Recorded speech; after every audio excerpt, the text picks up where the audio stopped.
It would be a little surprising if people with only a passing interest in astronomy thought NASA's latest eye in the sky was called the $10 billion Space Telescope. For a long time, so much focus has been placed on the cost of the James Webb Telescope, so little on the return on investment we will enjoy. But now, James Webb has proved that it is truly worth every penny of its cost. The instruments with outstanding features like never before allow James Webb to make discoveries revealing completely unexpected aspects of our universe that nobody could have predicted. To understand this better, we only need to look to its immediate forerunner, Hubble. In over 30 years of service, the Hubble Space Telescope has revolutionized astronomy. For instance, its images of high redshift supernovae were pivotal in demonstrating that remote supernovae are fainter and therefore more distant than expected. In 1998, this finding contributed to 2011 Nobel Prize in Physics recipients Adam Rees and Brian Schmidt and Saul Perlmutter independently, concluding that the universe's expansion was not happening at a fixed velocity or slowing down, but actually accelerating. This acceleration represents the first direct evidence of a dark energy, a form of energy and pressure expanding space everywhere. Another seminal breakthrough came in 1995 when Bob Williams, then director of the Space Telescope Science Institute, which runs Hubble operations, devoted most of his allotted time on the space telescope to staring at a seemingly dark and empty spot of space for 10 straight days. The resulting Hubble Deep Field image was far from empty. Like a core sample of the cosmos, it was spattered with thousands of galaxies at all ages and stages of development. This image proved to be the final nail in the coffin for the once popular steady-state theory of the universe, showing that the cosmos is not immutable and has in fact changed radically over time. Further deep field images have been taken since, pushing Hubble to the absolute limit of its capabilities to return blurry smudges of light from primitive galaxies as far back as 500 million years after the Big Bang.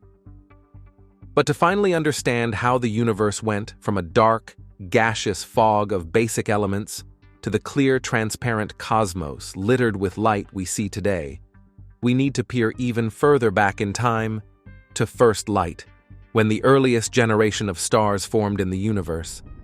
For that, we need James Webb. The trailblazing telescope is a gold-plated $10 billion machine stuffed with infrared detectors, accented with high-tech lenses, and programmed with ultra-powerful software.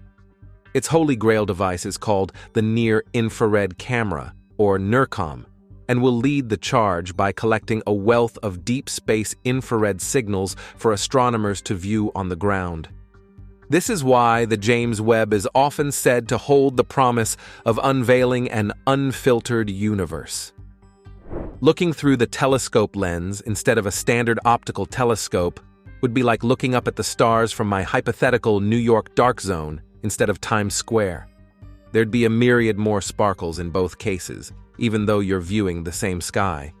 It's just that, in our shadowy dark zone analogy, we're viewing extra stars because we're uninhibited by light pollution. On the other hand, the Webb telescope is collecting deep space infrared light and decoding it for us. It will point at the exact same universe that the Hubble has scrutinized for decades and scientists have studied for ages, but it will access luminescence we can't see, possibly revealing concealed spaceborne phenomena like violent black holes, exotic exoplanets, grand spiral galaxies, and maybe even signals of alien life. Its first images have already taken much more than our breath away. In fact, NASA personnel who were the first to lay eyes on the Webb's first light images said they were moved to tears. According to Pam Melroy, NASA's deputy administrator, "What I have seen moved me as a scientist, as an engineer, and as a human being."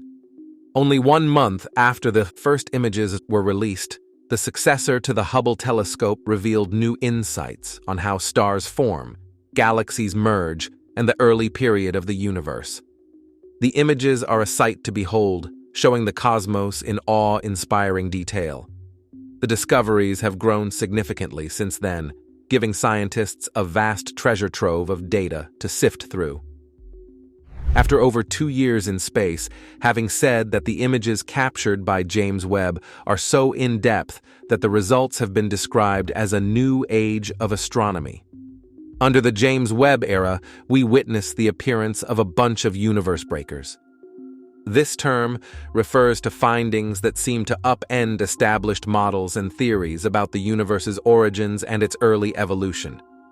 For decades, the prevailing models in cosmology and astrophysics have been constructed on the basis of the Big Bang theory and extensive observations from telescopes like Hubble. These models suggested that, in the immediate aftermath of the Big Bang, galaxies took a long time to form and remained relatively small and disorganized for hundreds of millions of years. However, the images captured by James Webb present a challenge to these long-standing ideas. Its observations reveal galaxies from the early universe that are far more massive and structured than scientists ever thought could exist at such an early stage in cosmic history. Some of these ancient galaxies, existing only a few 100 million years after the Big Bang, display complexities that imply they formed and matured much faster than our models predict. This finding is challenging existing cosmological models and may require scientists to rewrite all the textbook of the beginning of the universe. In particular, these findings made by James Webb are prompting researchers to question the role of dark matter and dark energy in early galaxy formation.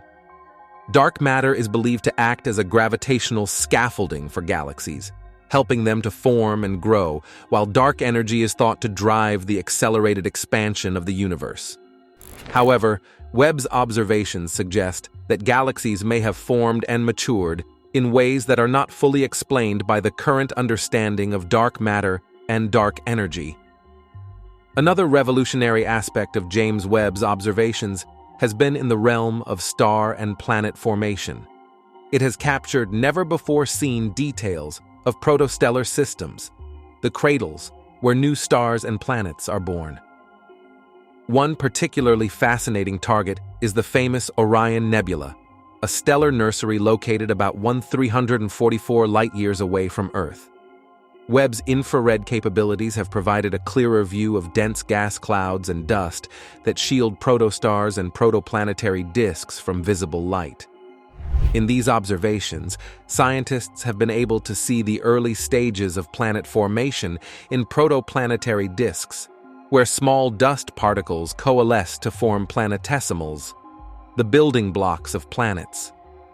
Some of these disks exhibit spiral structures and clumps that indicate the gravitational influences of forming planets, giving us direct insight into the process of planetary formation. Observing this phenomenon in real time is an extraordinary accomplishment, as it provides the first-ever empirical evidence to support theories about planet formation that, until now, have been largely based on simulations and indirect observations. In addition to observing distant galaxies, James Webb has provided unparalleled imagery of star-forming regions within our own galaxy. One of the most remarkable findings is a detailed view of the Carina Nebula's cosmic cliffs, where dense gas and dust clouds are illuminated by young, hot stars. These regions are essential to understanding stellar formation, as they show the early stages of a star's life cycle, from the collapse of gas clouds under gravity to the formation of protostars and eventually main-sequence stars. Webb's observations of these regions have revealed new structures and details about the feedback processes involved in star formation, such as the role of intense ultraviolet radiation from young stars in shaping the surrounding gas clouds. By analyzing the composition and movement of gases in these areas, scientists can study how stars form and evolve, gaining insight into the cycles of star birth and death that drive cosmic evolution. Elsewhere in space, the telescope focuses on dying stars just before they explode in powerful supernovae. Stars on the verge of supernova are fascinating objects. They represent one of the last stages of a massive star's life, after burning through most of its nuclear fuel. James Webb has been able to observe some of these stars at this critical juncture. When these stars finally explode, they send out massive amounts of energy and material, enriching their surrounding regions with heavy elements that become the building blocks of new stars, planets, and eventually, even life. These final moments of massive stars have historically been difficult to study due to their transient nature. But Webb's advanced instruments allow us to capture snapshots that reveal clues about how these stellar GI. Another impressive achievement has been the telescope's detailed imaging of interstellar and intergalactic phenomena. One such phenomenon is the detection of clouds of cosmic dust and smoke-like particles in regions previously thought to be relatively clear. These clouds of cosmic smoke are not only stunning in their own right, but also essential in shaping the evolution of galaxies. Such dust clouds absorb and scatter light, impacting how we observe the cosmos from Earth. This cosmic dust often serves as the raw material from which stars and planets can eventually form, highlighting the telescope's role in illuminating the journey of cosmic materials through space. While this cosmic dust had been known to exist, Webb's sensitivity has allowed astronomers to study it with a clarity that wasn't possible before, revealing the density, structure, and chemical makeup of these clouds.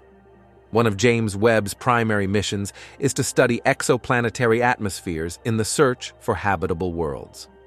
Its infrared capabilities allow it to analyze the atmospheres of planets orbiting other stars by observing the starlight that passes through them during transits.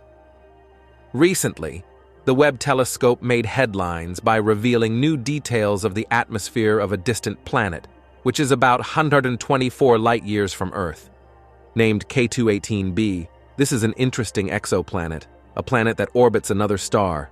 An analysis by a European team of researchers found an abundance of methane and carbon dioxide with very little ammonia, a combination that suggests the world could be a type of oceanic planet, previously only theorized. K218b is located at the correct distance from its star that life is considered possible, and the new analysis suggests another compound, dimethyl sulfide, which is made by life on Earth, may also be in this watery world's atmosphere. Follow-up observations will attempt to determine if the compound is really there, and if it is present, additional work would be needed to rule out possible non-living sources of the gas. Even without life, K218b is helping reveal a whole new class of worlds that are bigger than Earth, but smaller than Neptune. Niku Madhusudan, an astronomer at the University of Cambridge and lead author of the paper announcing the results, previously theorized that such planets could host liquid oceans beneath their atmospheres. He recalls seeing the data that showed the presence of hydrogen and, even more revealing, methane and a lack of ammonia. Research suggests a large planet like K218b could only have that ratio of gases if the atmosphere were interacting with water below. We'd been looking for methane in these low-temperature atmospheres for a decade, and here we found it on the first transit, he says. It was a eureka moment. In 2021, Madhusudan coined the word for these wet planets, Hycean worlds. It sounds romantic, but he just combined hydrogen and ocean in a portmanteau. In addition to being an intriguing type of planet we don't have in the solar system, these worlds are pragmatic to study. They are larger than rocky worlds, making it easier for a space telescope to measure them with remote sensors. The Webb telescope scanned the planet during a pair of 2.5-hour transits in front of its host star in January and April.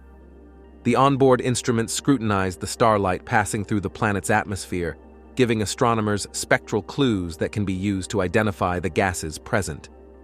Webb, with a cost at the time of launch of $10 billion, is proving its worth to researchers as a tool to examine distant planets. Madhusudan says one 5-hour transit observation with Webb provides more data than 8 combined observations with the Hubble Space Telescope, which would take years to accomplish. It's revolutionary, he says. There are 2 prominent schools of thought in the ranks of those hunting for alien life on exoplanets. Those who expect to find it on a rocky world, like Earth, and those who want to search worlds dominated by oceans. The new study provides tantalizing new clues about possible ocean worlds, and Webb has also turned its gaze to rocky targets. Earlier this year, the telescope observed the nearby Earth-size planets TRAPPIST-1b and the TRAPPIST-1c, revealing that they are probably bare rock without protective atmospheres of CO2, making life unlikely. The findings suggest rocky planets such as these, which orbit a type of cool dwarf star known for giving off flares, may not be suitable environments for living organisms. As Laura Kreidberg of the Max Planck Institute for Astronomy, one of the scientists who studied the TRAPPIST-1 system, said in a statement, "It is extraordinary that we can measure this. There have been questions for decades now about whether rocky planets can keep atmospheres. Webb's ability really brings us into a regime where we can start to compare exoplanet systems to our solar system in a way that we never have before." While the new study strengthens the case for the existence of Hycean worlds, there are still alternative explanations. The same data from Webb can produce slightly different results depending on how the analysis is done, which scientists sometimes refer to as the data analysis pipeline. Folks have already shown that the retrieved abundances from James Webb can be very pipeline-dependent, says Sarah Hurst, a planetary scientist at Johns Hopkins University who specializes in atmospheric chemistry and was not part of the new study. Calculations required to make such a claim are highly sensitive to the amount of various molecules in the atmosphere. Madhusudan agrees that more work needs to be done to confirm the results and says that a team from NASA's Jet Propulsion Laboratory has time reserved to scan the planet with James Webb later this year to gather more data. "This is the start of a long road," he says, "but an exciting one." Water-rich planets like K2-18b are good candidates in the search for alien life. After all, it's the medium that enabled Earth to flourish. But even a planet with a liquid ocean and carbon-rich atmosphere isn't guaranteed to host organisms. It has to be the right size, temperature, and distance from its sun, in what scientists call the habitable zone. K2-18bi orbits a cool dwarf star in the constellation Leo, a place in space that fits all the habitable zone criteria.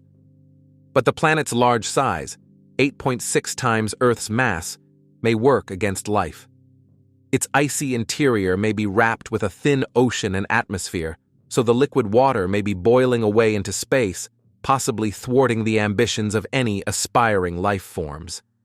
But there is another clue in the Webb data, the possible presence of the molecule dimethyl sulfide.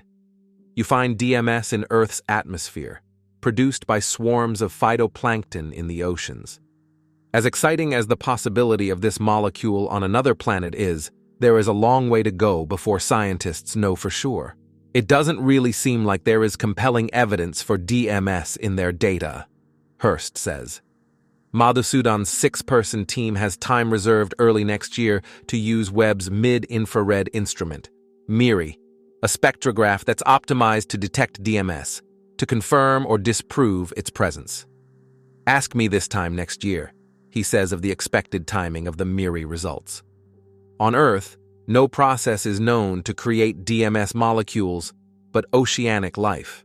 However, on a world like K2-18b, the conditions might be right for abiotic, non-living sources.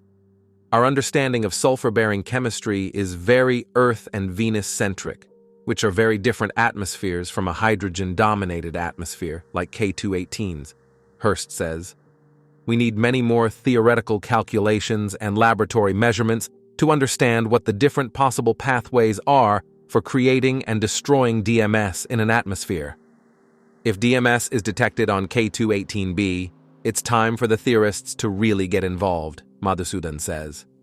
Their job will be to run countless simulations of the planet's chemistry during its lifespan, trying to detect any possible pathway that would create the signatures James Webb found without the presence of life.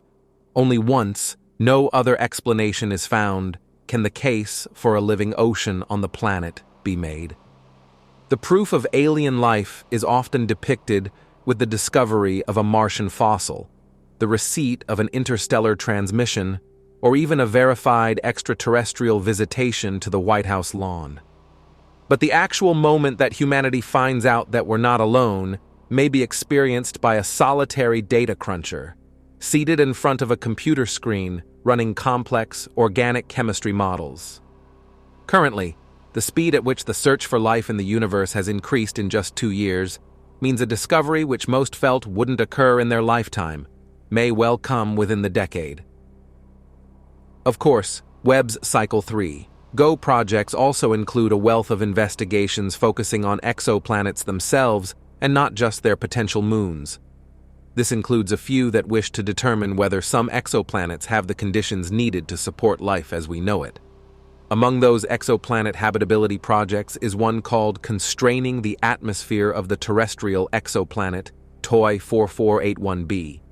This will use Webb's MIRI for 16 hours to determine if a roughly Jupiter-mass exoplanet, which orbits a star around half as massive as the Sun that sits some 39 light-years away, has been able to hang on to its atmosphere. The result could serve as a first step in understanding the habitability of rocky planets and establishing whether M-type stars, also known as red dwarfs, have terrestrial planets with significant atmospheres. This is important in the search for life beyond Earth, because red dwarfs are the most common stars in the Milky Way.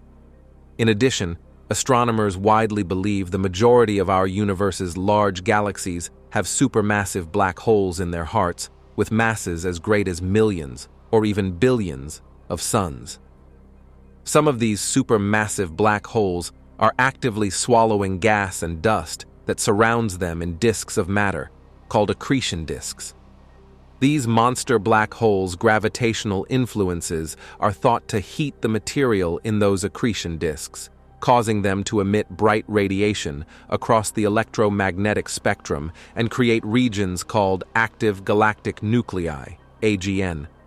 Additionally, any matter that isn't swallowed by the black hole can be channeled to its poles, where it is blasted out as jets of particles traveling at speeds approaching light. When that happens, the phenomenon is called a quasar. The violent conditions of these events make AGNs and quasars the brightest objects in the universe, often luminous enough to outshine the combined light of every star in the galaxies around them. Our theoretical understanding of supermassive black holes has burgeoned since the Event Horizon Telescope, EHT, revealed the first image of a black hole, the supermassive black hole at the heart of the galaxy Messier 87, M87, in 2019. And James Webb's Cycle 3 missions will further contribute to this knowledge.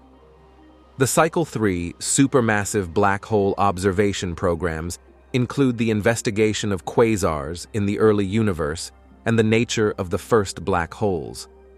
Scientists hope to understand how those black holes may have influenced the growth of galaxies over billions of years. Webb's observations of supermassive black holes in the early universe could also reveal how these cosmic titans grew to the tremendous masses scientists observe before the universe was even 1 billion years old. Such a question can be answered by using MIRI to investigate if a giant molecular cloud that existed around 13.2 billion years ago could have directly collapsed, birthing a heavy black hole seed that would account for a rapid growth mechanism. On the other hand, one of the primary roles of the James Webb Telescope is investigating objects in the early universe. The powerful space telescope has this capacity because the expansion of the universe stretches wavelengths of light from distant objects as this light travels toward us, moving the wavelengths toward the red end of the electromagnetic spectrum. The longer that light has traveled to reach us, the more red-shifted the light has become. This means light that has been traveling for around 12 billion years is extremely red-shifted, all the way into the infrared region of the electromagnetic spectrum and outside the visible range we can see with the unaided eye. Effectively, infrared light is invisible to us. However, the observatory is capable of observing this infrared light and thus helps to investigate the first stars and earliest galaxies, something it will continue to do in 2025 with several Cycle 3 GEO projects. That's why cosmologists are particularly enthusiastic about GO projects that will look at an era of cosmic evolution called the Epoch of Rionization, which occurred around 500 million years after the Big Bang. During this period, neutral atoms of hydrogen populating the cosmos were ionized by radiation that stripped away their electrons and left them as ionized hydrogen, or hydrogen ions. Studying high redshift galaxies can reveal more about this crucial stage in cosmic evolution, including how the first galaxies acted as the source of this ionizing radiation. Some of the proposals that catch their interest are understanding galaxy formation at cosmic dawn, galactic winds in the early universe, and dead or alive, unveiling the nature of massive galaxies in the early universe.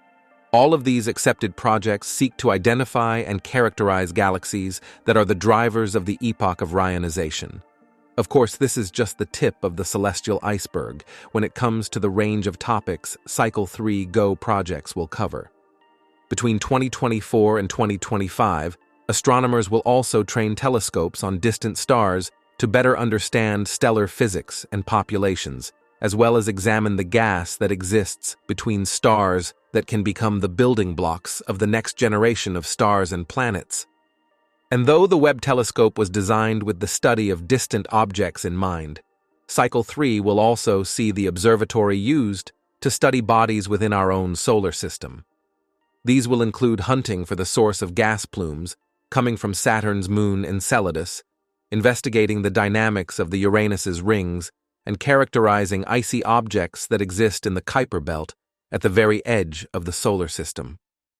Looking beyond James Webb Cycle 3, the call for Cycle 4 GO proposals will go out on August 1, 2024, with a deadline set for October 16 this year. The Cycle 4 Telescope Allocation Committee review will run between February 3 and February 12, 2025, with selections revealed around March 5 next year. Webb's Cycle 4 GO programs will then begin making observations of the cosmos on July 1, 2025. Where such jets are fast, in the inner regions of a galaxy, they drive away gas and snuff out star formation. Where they have slowed, in the outer regions, they compress gas and trigger star formation. In fact, powerful jets from the biggest holes seem to control the masses of stars that form, with a tendency towards smaller, cooler stars like our Sun. So, who knows? It might be the case that we can thank Sagittarius AA for our Sun, without which you probably wouldn't be reading this page. 3. What is dark matter?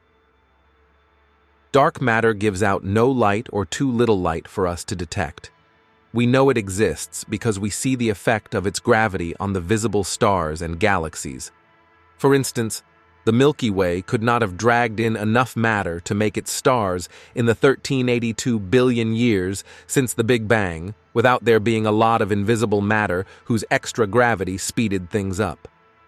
The European Space Agency's Planck satellite found that dark matter accounts for 26.8% of the mass energy of the universe, compared with the 4.5% of normal atomic matter. It therefore outweighs the visible stars and galaxies by a factor of about 6. For a long time, the favored candidates for dark matter particles have been weakly interacting massive particles, or WIMPs. But although these particles fit the bill, they have failed to appear at the Large Hadron Collider near Geneva in Switzerland. A candidate gaining favor is the superlight Axion, a hypothetical subatomic particle. A rank outsider remains primordial black holes left over from the Big Bang. Puzzlingly, no Earth-based experiment has found any evidence of dark matter despite decades of searching. It is conceivable that it is not our theory of matter that needs modification, but our theory of gravity, or that dark matter is not a fluid made of a single particle, but is complex like the atomic matter we see around us. Maybe the universe is filled with dark stars and dark planets and dark life. 4. Does time exist? Time is what stops everything happening at once, said American physicist John Wheeler. But time is a slippery concept. Most of what we think we know is false. For instance, we imagine time flowing. However, for something to flow, it must flow with respect to something else, just as a river flows with respect to a riverbank. So, does time flow with respect to something else? A second type of time?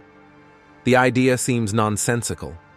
Most likely, the flow of time is an illusion created by our brains to organize the information constantly flooding in through our senses. We also have a strong sense of a shared past, present, and future. However, the idea of a common present appears nowhere in our fundamental description of reality: relativity. Precisely how someone else's time is sliced up depends on how fast they are moving relative to you or the strength of the gravity they are experiencing. These effects are noticeable only at relative speeds close to that of light or in ultra-strong gravity, which is why they are not obvious in the everyday world. Nevertheless, they lead to the idea that one person's interval of time is not the same as another person's, and that one person's interval of space is not the same as another's. Actually, it is worse. Space and time are inextricably intertwined. In our universe, all events, from the Big Bang to the death of the universe, are laid out in a pre-existing four-dimensional space-time map. Nothing actually moves through time. As Einstein wrote after the death of his friend Michel Besso, "Now he has departed from this strange world a little ahead of me." That means nothing. People like us, who believe in physics, know that the distinction between past, present, and future is only a stubbornly persistent illusion.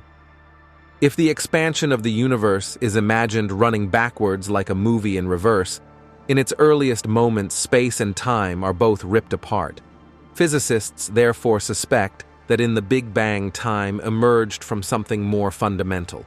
As yet, no one knows what that might be. 5. What is dark energy?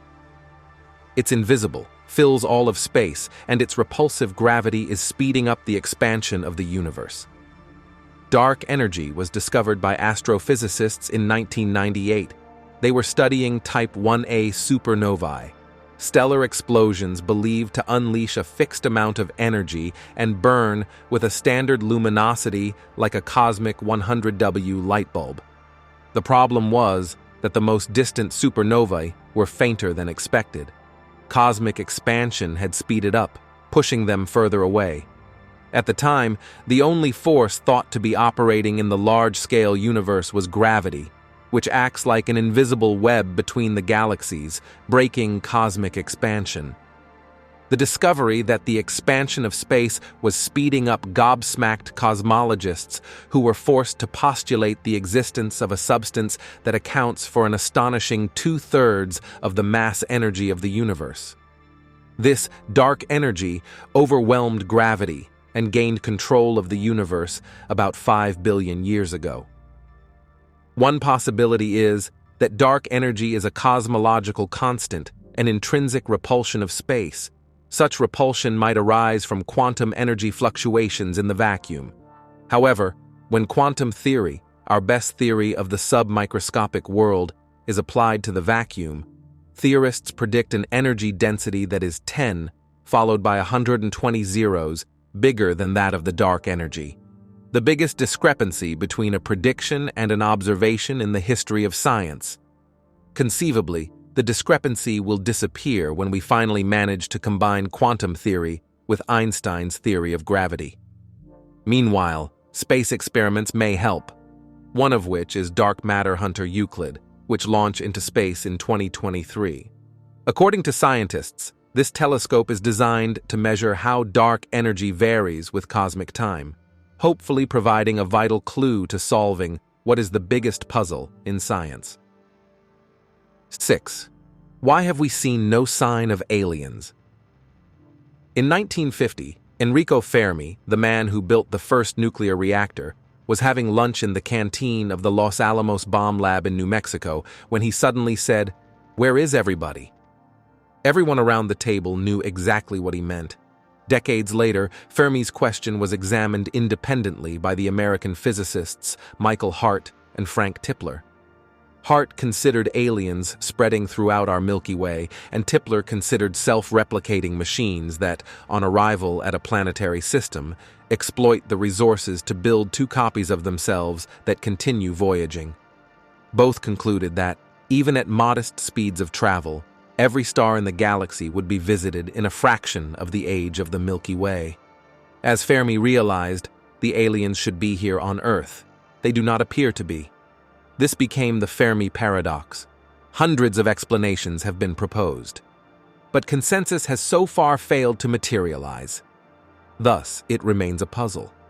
But that's understandable. As Douglas Adams observed so perceptively in The Hitchhiker's Guide to the Galaxy, space is big. You just won't believe how vastly, hugely, mind-bogglingly big it is. The Webb looks so far out that it's capturing light that's been travelling for over 13 billion years. But the universe has been expanding, and so the light has been stretching. And so for the most distant galaxies, we're looking back in time almost to the Big Bang. The universe has not existed forever. It was born. Around 1382 billion years ago, matter, energy, space, and time erupted into being in a fireball called the Big Bang. It expanded, and from the cooling debris, there congealed galaxies, islands of stars of which our Milky Way is one among about 2 trillion. This is the Big Bang theory. But the universe popping into existence out of nothing is so bonkers that scientists had to be dragged kicking and screaming to the idea. Even the physicist Brian Cox also said he strongly suspected that the universe existed before the Big Bang, throwing the theory of our origins on its head. A cycling universe. So the Big Bang is an event when space gets very hot and very dense and filled with particles. And that may happen again. Things got worse as James Webb, the most powerful space telescope, obtained some very strong evidence demonstrating that the Big Bang wasn't truly the start of it all. All begs the question, what happened before the Big Bang? And if the Big Bang wasn't the beginning, what was it? Join us as we shed some light on the origin of the universe. The first time the phrase the Big Bang was uttered was over 20 years after the idea was first described. Ironically, the term itself comes from one of the theory's greatest detractors, Fred Hoyle, who was a staunch advocate of the rival idea of a steady-state cosmology. In 1949, he appeared on BBC Radio and advocated for what he called the perfect cosmological principle, the notion that the universe was homogeneous in both space and time, meaning that any observer not only anywhere but anywhen would perceive the universe to be in the same cosmic state. He went on to deride the opposing notion as a hypothesis that all matter of the universe was created in one Big Bang at a particular time in the remote past, which he then called irrational and claimed to be outside science. But the idea, in its original form, wasn't simply that all of the universe's matter was created in one moment in the finite past. That notion, derided by Hoyle, had already evolved from its original meaning. Originally, the idea was that the universe itself, not just the matter within it, had emerged from a state of non-being in the finite past. And that idea, as wild as it sounds, was an inevitable but difficult to accept consequence of the new theory of gravity put forth by Einstein back in 1915, general relativity. When Einstein first cooked up the general theory of relativity, our conception of gravity forever shifted from the prevailing notion of Newtonian gravity. Under Newton's laws, the way that gravitation worked was that any and all masses in the universe exerted a force on one another, instantaneously across space, in direct proportion to the product of their masses, and inversely proportional to the square of the distance between them. But in the aftermath of his discovery of special relativity, Einstein and many others quickly recognized that there was no such thing as a universally applicable definition of what distance was, or even what instantaneously meant with respect to two different locations. With the introduction of Einsteinian relativity, the notion that observers in different frames of reference would all have their own unique, equally valid perspectives on what distances between objects were and how the passage of time worked. It was only almost immediate that the previously absolute concepts of space and time were woven together into a single fabric, space-time. All objects in the universe moved through this fabric, and the task for a novel theory of gravity would be to explain how not just masses, but all forms of energy shaped this fabric that underpinned the universe itself.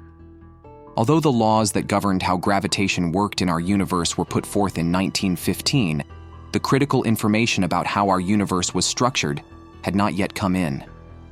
While some astronomers favored the notion that many objects in the sky were actually island universes that were located well outside the Milky Way galaxy, most astronomers at the time thought that the Milky Way galaxy represented the full extent of the universe.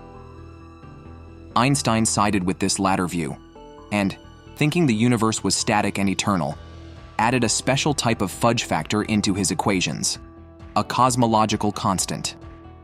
Although it was mathematically permissible to make this addition, the reason Einstein did so was because without one, the laws of general relativity would ensure that a universe that was uniformly distributed with matter, which ours seemed to be, would be unstable against gravitational collapse.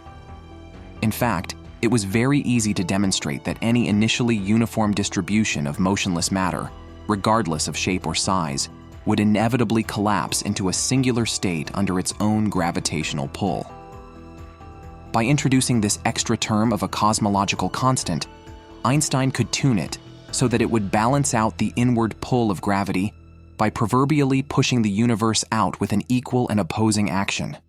But two developments, one theoretical and one observational, would quickly change this early story that Einstein and others had told themselves. In the 1920s, Belgian physicist and Catholic priest Georges Lemaitre proposed a revolutionary idea, that the universe began as a primeval atom, which then expanded to form everything in existence. In 1927, Lemaitre published a paper proposing that the universe was expanding, a theory he based on Einstein's general relativity equations. Although his work initially received little attention, it became one of the key foundations for the Big Bang theory. Lemaitre's insights suggested a universe that had a specific starting point in time, radically challenging the static universe model. Around the same time, American astronomer Edwin Hubble made a groundbreaking discovery at the Mount Wilson Observatory in California. Observing distant galaxies, he noted a redshift in their light, meaning that the wavelengths of light from these galaxies were stretched, indicating that they were moving away from Earth. Hubble's work provided empirical evidence for the expansion of the universe, bolstering Lemaitre's theoretical predictions. In 1929, Hubble's law emerged, establishing a linear relationship between the distance of a galaxy and its velocity of recession, a key component supporting the Big Bang model. Fast forward to the 1960s and 1970s, as well as ever since, a combination of observational and theoretical advances unequivocally demonstrated the success of the Big Bang in describing our universe and predicting its properties. The discovery of the cosmic microwave background and the subsequent measurement of its temperature and the black body nature of its spectrum eliminated alternative theories like the steady-state model. The measured abundances of the light elements throughout the universe verified the predictions of Big Bang nucleosynthesis, while also demonstrating the need for fusion in stars to provide the heavy elements in our cosmos. And the farther away we look in space, the less grown-up and evolved galaxies and stellar populations appear to be, while the largest scale structures like galaxy groups and clusters are less rich and abundant the farther back we look. The Big Bang, as verified by our observations, accurately and precisely describes the emergence of our universe as we see it, from a hot, dense, almost perfectly uniform early stage. But what about the beginning of time? What about the original idea of a singularity and an arbitrarily hot, dense state from which space and time themselves could have first emerged? That's a different conversation today than it was back in the 1970s and earlier. Back then, we knew that we could extrapolate the hot Big Bang back in time, back to the first fraction of a second of the observable universe's history. Between what we could learn from particle colliders and what we could observe in the deepest depths of space, we had lots of evidence that this picture accurately described our universe. But at the absolute earliest times, this picture breaks down. There was a new idea, proposed and developed in the 1980s, known as cosmological inflation, that made a slew of predictions that contrasted with those that arose from the idea of a singularity at the start of the hot Big Bang. In particular, inflation predicted a curvature for the universe that was indistinguishable from flat to the level of between 99.99% and 99.9999%. Comparably, a singularly hot universe made no prediction at all. Equal temperatures and properties for the universe, even in causally disconnected regions. A universe with a singular beginning made no such prediction. A universe devoid of exotic high-energy relics like magnetic monopoles. An arbitrarily hot universe would possess them. A universe seeded with small magnitude fluctuations that were almost, but not perfectly, scale invariant. A non-inflationary universe produces large magnitude fluctuations that conflict with observations. A universe where 100% of the fluctuations are adiabatic and 0% are isocurvature. A non-inflationary universe has no preference. A universe with fluctuations on scales larger than the cosmic horizon. A universe originating solely from a hot Big Bang cannot have them. And a universe that reached a finite maximum temperature that's well below the Planck scale, as opposed to one whose maximum temperature reached all the way up to that energy scale. The first three were post-dictions of inflation. The latter four were predictions that had not yet been observed when they were made. On all of these accounts, the inflationary picture has succeeded in ways that the hot Big Bang, without inflation, has not.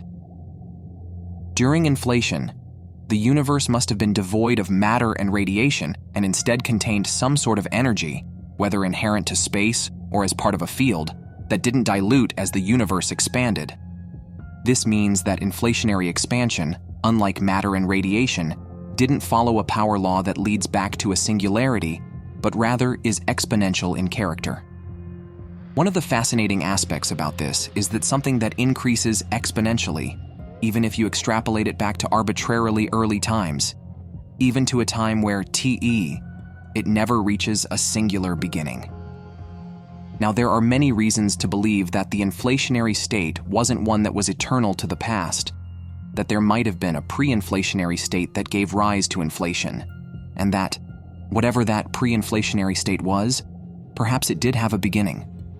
There are theorems that have been proven and loopholes discovered to those theorems, some of which have been closed and some of which remain open, and this remains an active and exciting area of research. But one thing is for certain, whether there was a singular ultimate beginning to all of existence or not, it no longer has anything to do with the hot Big Bang that describes our universe. From the moment that inflation ended, the hot Big Bang occurred. The universe became filled with matter and radiation and more, and it began expanding, cooling, and gravitating, eventually leading to the present day. There are still a minority of astronomers, astrophysicists, and cosmologists who use the Big Bang to refer to this theorized beginning and emergence of time and space. But not only is that not a foregone conclusion anymore, but it doesn't have anything to do with the hot Big Bang that gave rise to our universe. The original definition of the Big Bang has now changed, just as our understanding of the universe has changed. If you're still behind, that's okay. The best time to catch up is always right now. Because James Webb, the supreme observatory that was built to revolutionize our understanding of the universe, is providing more and more evidence that the Big Bang wasn't really the beginning of it all. Stationed 1.5 million kilometers away from earthly interference and chilled close to absolute zero by its tennis court-sized sunshade, the telescope's giant segmented mirror and exquisitely sensitive instruments were designed to uncover details of cosmic dawn never before observed. Since it first started sending back science data in mid-2022, the internationally funded state-of-the-art telescope has been giving us images of distant galaxies that appear to have formed and matured far earlier than our models predicted. Webb's haul of galactic baby pictures has proved more bountiful than most researchers dared to dream. Simply put, Candidate galaxies in the early universe are popping up in numbers that defy predictions, with the dozens found so far. It's enough of a problem that some are calling it a challenge to our entire cosmic timeline. According to the standard model of cosmology, after the fiery Big Bang 13.8 billion years ago, the universe cooled, and energy turned into matter that eventually coalesced during the first few 100 million years, forming the first generation of stars and galaxies. Astronomers thought they had a decent understanding of this process. But Webb's results may suggest that stars and galaxies were forming far faster than anyone expected. The telescope had done nothing less, read the headlines then, break the universe, and upend models of cosmic history. Subsequent data have ruled out some of the more dramatic findings, and new simulations can accommodate at least a few of the strange observations. But some bright, massive, and early galaxies continue to confound theorists, suggesting that our understanding could shift in the coming years. According to Priyamvada Natarajan, a theoretical astrophysicist at Yale University in New Haven, Connecticut, no data at the moment has broken the universe, but I think there are interesting potential tensions emerging on different scales. Resolving these tensions will require researchers to revisit their fundamental assumptions about galactic evolution. That could mean bringing new ideas to the forefront, while leaving others in the cosmic dustbin. Prior to the launch of James Webb, no one knew if galaxies could even form so early in the universe's 13.8 billion year history, at a time when matter was thought to still be sedately coalescing into the gravitationally bound clumps required to give birth to large groups of stars. As Garth Illingworth, an astronomer at the University of California, Santa Cruz, said at a press conference held by NASA to announce the peer-reviewed validation of the first two candidates. And so we're wondering, do we really understand the early phases of the formation of these galaxies? This has posed a lot of questions for the theorists. Chief among them is how exactly dark matter guided the emergence of galaxies. For the first few 100,000 years after the Big Bang, the cosmos was so hot that gravity could not pull normal matter together to form large protogalactic clumps. But this was not an issue for dark matter, says Jorge Peñarrubia, a cosmologist at the University of Edinburgh in Scotland, because dark matter does not interact via electromagnetic forces. Instead, gravity alone is this invisible substance's master, meaning that in mere moments after the Big Bang, when primordial chaos otherwise reigned, gravity immediately began glomming together dark matter into large clumps known as halos. These dark matter halos are believed to have acted as gravitational sinks for normal matter, seeding the subsequent formation of galaxies in the early universe. The telltale motions of the stars they shepherd betray their endurance to this day. Such halos still surround galaxies like our own, majestic but invisible sculptors of the modern cosmos. James Webb's rapid discovery of early galaxies might be testing our understanding of how these halos form, perhaps suggesting they reached an immense bulk earlier than expected. One explanation might involve the very nature of dark matter itself.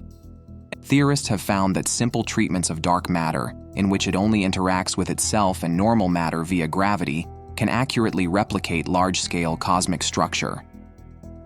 But nature has no guarantee of simplicity. In reality, dark matter could interact with itself because of an as-yet unknown force, perhaps via a particle that's not in the current standard model of physics, possibly increasing the speed at which these halos grew and explaining how big, bright galaxies were able to arise so quickly. However, perhaps instead these halos were simply more efficient at drawing in regular matter to feed star formation. Today our galaxy produces roughly one new star per year, but Castellano's paper suggests that star formation rates must have been at least 20 times higher in his and Naidu's two candidate galaxies. Another Webb-derived preprint paper posits that Milky Way-sized galaxies could have arisen just at 500 million years after the Big Bang, a scenario that would demand star formation rates 10 times higher still than Castellano's estimates. But according to Michael Boylan Colchin, a cosmologist at the University of Texas at Austin, such outsized rates of star formation stretch the boundaries of what is physically possible. In the words of Boylan Colchin, if those values are correct, you'd need to have our galaxies turning all their mass into stars and forming stars as fast as they could. Researchers have likened the impossible early galaxy problem to flipping through someone's old photo album, expecting to find baby pictures, and seeing a full-grown adult instead. With a person, you might just conclude that they're older than you thought, but with early galaxies, you very quickly run into a problem with the age of the universe itself. For generations, people argued over whether the universe had always existed, whether it had a beginning, or whether it was cyclical, with neither a beginning nor an end. But starting in the 20th and continuing into the 21st century, we not only drew a scientific conclusion to that question, the universe, as we recognize it, began with a hot Big Bang, but we were able to pinpoint precisely when that beginning occurred. The simplest and most straightforward way to measure the age of the universe is simply to look at the objects that are in it. Stars, for instance. We have hundreds of billions of stars in the Milky Way galaxy alone, and the overwhelming majority of the ancient history of astronomy was devoted to studying and characterizing stars. It remains an active field of research today, as astronomers have uncovered the relationship between observed properties of stellar populations and how old they are. The basic picture is that a cloud of cold gas collapses under its own gravity, leading to the formation of large numbers of new stars all at once that come in all different masses, colors, and brightnesses, and the largest, bluest, brightest stars burn through their fuel first. Therefore, when we look at a population of stars, we can tell how old it is by looking at what types stars still remain and what classes of stars are completely gone. Our galaxy has stars of all different ages in it, but the measurements of any individual star will be riddled with uncertainties. The reason is simple. When we view an individual star, we see it as it is today. We cannot see or know what happened in that star's past history that may have led to its present condition. We can only view a present-day snapshot of what exists and have to infer the rest. You'll often see attempts made to measure the age of an individual star, but that always comes along with an assumption that the star didn't have an interaction, merger, or other violent event in its past. Because of that possibility, and the fact that we only see the survivors when we look at the universe today, those ages always come along with massive uncertainties, on the order of 1 billion years or even more. However, the uncertainties are much smaller when we look at large collections of stars.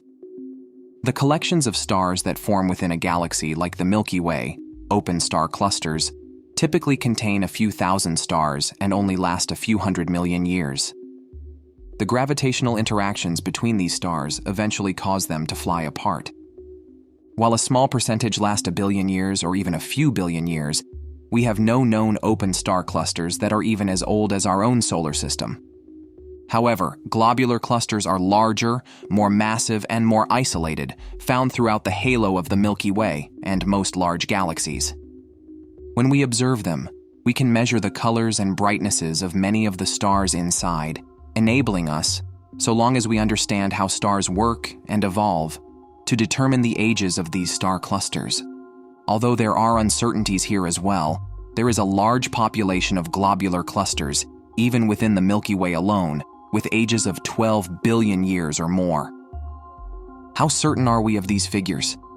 It's tough to say. While it's almost guaranteed that the oldest of these star clusters must be between 12.5 and 13 billion years old, there remain large uncertainties about the amount of time required for a star right around the mass of our Sun to begin its transition into a subgiant, followed by its transformation into a full-blown red giant star. It could be 10 billion years, it could be 12 billion years, it could be some value in between. For years, many astronomers who worked on globular clusters argued that the oldest ones were 14, maybe even 16 billion years old. But a shift in our understanding of stellar evolution now disfavors that interpretation of the data. Today, we can reliably conclude there's a lower limit to the age of the universe of around 12.5 to 13 billion years from the stars we measure. But that doesn't pin down the age precisely. It's a good constraint to have, but to arrive at an actual figure, we'd like a better method. Fortunately, the universe gives us one. You see, Einstein's general relativity, for a universe filled with even amounts of matter and energy everywhere and in all directions, gives a straightforward relationship between two quantities: the amounts and types of matter and energy present within the universe, and how fast the universe is expanding today.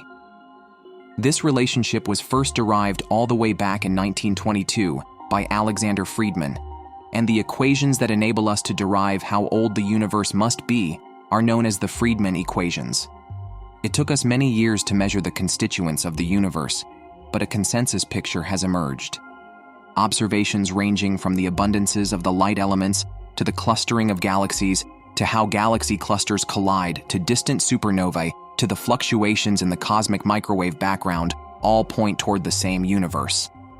In particular, it's made up of 68% dark energy, 27% dark matter, 4.9% normal matter, 0.1% neutrinos, 0.01% photons, and less than 0.4% of everything else, including spatial curvature, cosmic strings, domain walls, and other fanciful, exotic components.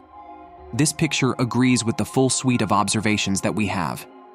You have to really cherry-pick your evidence very hard, overemphasizing measurements with large ambiguities while simultaneously ignoring large suites of data, to wind up with sets of values that vary significantly from this.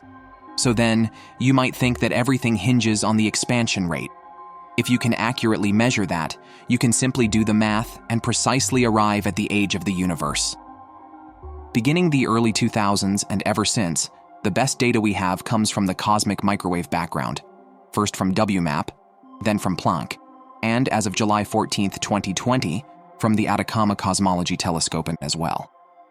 Those values have all converged on the same expansion rate, 68 kilometers SSMPC, with an uncertainty of just 1 to 2%. When you calculate what that means for the age of the universe, you get a very robust 13.8 billion years, completely consistent with everything we know about stars. Hang on a second, though. You might have heard, and rightly so, that there's a controversy over this. While teams using the cosmic microwave background might all obtain one value for the expansion rate, and teams measuring the large-scale structure of the universe might agree, other methods yield a wildly different value. The other methods, rather than beginning with an early imprinted signal and measuring how it appears today, begin close by and work outward. They measure distances and the apparent recession speeds of various objects, a method generally known as the cosmic distance ladder. When you look at the distance ladder measurements, they all appear to give systematically higher values, between 72 and 76 kilometers SSMPC, about 9% higher on average than the value you get from the cosmic microwave background. You might think then that someone's right and someone's wrong. If the distance ladder team is correct and the cosmic microwave background team is wrong, then perhaps the universe is 9% younger than we think, just 12.8 billion years old. But that's not how it works in practice. The data from the cosmic microwave background isn't something that can just be ignored. It's something that must be reckoned with. The peaks, valleys, and wiggles that we see in its temperature fluctuations are a reflection of all these different parameters combined. Sure, the best fit values are for a universe expanding at 68 kilometers SSMPC and with 68% dark energy, 27% dark matter, and 5% normal matter, but those can be varied, so long as they all vary together. Although it doesn't fit the data quite as well, you can up the expansion rate to, say, 74 kilometers SMPC, and still arrive at a very good fit, so long as you're willing to change the relative fractions of dark matter and dark energy. With a little less dark matter, 20%, and a little more dark energy, 75%, a substantially higher expansion rate can still fit the data well, although not quite as well, as the consensus values. However, what's fascinating about this is that the derived age barely changes at all.